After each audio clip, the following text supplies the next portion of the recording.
Personal footprints for insouciant sock knitters. How to start a personal footprints toe on one long circular needle. First thing I'm going to show you is how to make a slip knot. Leave a fairly long tail, and with the tail end make a loop. Dive through the loop with your fingers, pull part of the tail through, hold on to both ends so you can pull them apart, and there is your slip knot. Okay, I've put the slip knot on one end of my long circular needle and put the other end of the needle above it. I'm going to take the tail end and hold it off to the side so you can see we don't need to use it right now. And I'm going to take the ball yarn and go beneath the needles and up over the top like a wave coming at you. 1 time, 2 times, 3 times. When I'm done, I will stop right here as if I'm about to do a fourth, but don't do a fourth. We need just the 1, 2, 3. And notice here is the slip knot. It is there as an anchor only and won't last long. Now I'm going to knit, holding the yarn, pulling the other end of the needle out. As you can see, we've got 2 ends here. And I'm going to knit the 3 stitches on top. 1, 2, 3. So now I've knit 3 stitches, 1, 2, 3. There's my slip knot down there. There are 3 stitches waiting on the cable, 1, 2, 3. And now we're going to rotate the needles, but before rotating them, let's pull the other needle in here so you can watch more easily. We're going to keep the right side facing us, the smooth side, and simply rotate clockwise. Now pull the lower needle out, push the top needle in, and what have we got?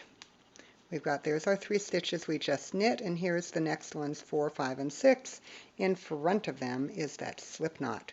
Take it off, pull it out, and then hold it together with the ball yarn, because from now on, for this one round, stitches 4, 5, 6, 7, 8, and 9, you're going to knit with both strands held together.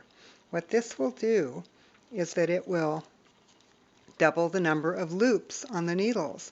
Notice that as I'm knitting these 3 stitches on the top needle, we now have 6 loops.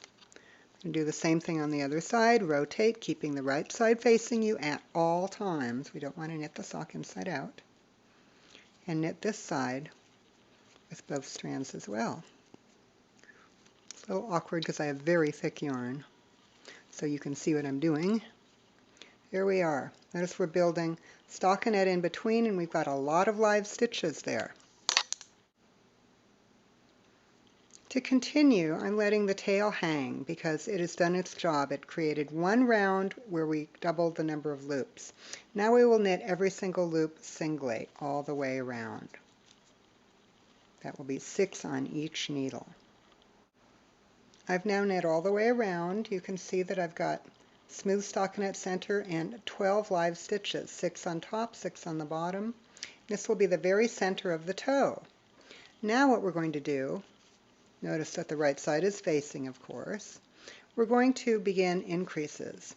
We're going to make 6 groups of stitches, each having 2 stitches, 2, 2, and 2, and down below 2, 2, and 2. So in each group we want to increase 1. We're going to knit the first one, and the second one we will knit into the front and the back like this.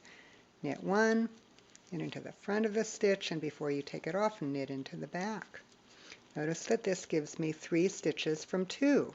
Now I'm going to do this all the way around.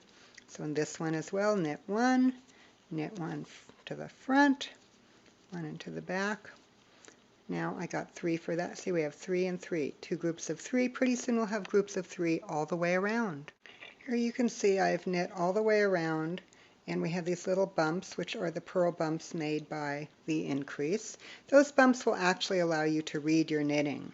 In a minute I'm going to knit a plain round, but you can see we're already beginning to get a toe shape. And we now have 9 stitches and 9 stitches because for every 2 we added 1, so we added 1, 2, 3, 1, 2, 3, went from 6 to 9, and 6 to 9, 9 and 9 is 18.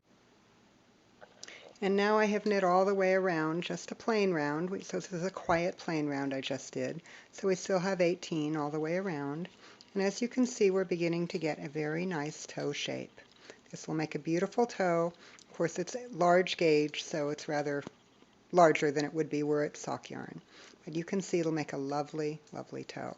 You can continue now on page 18 in the book.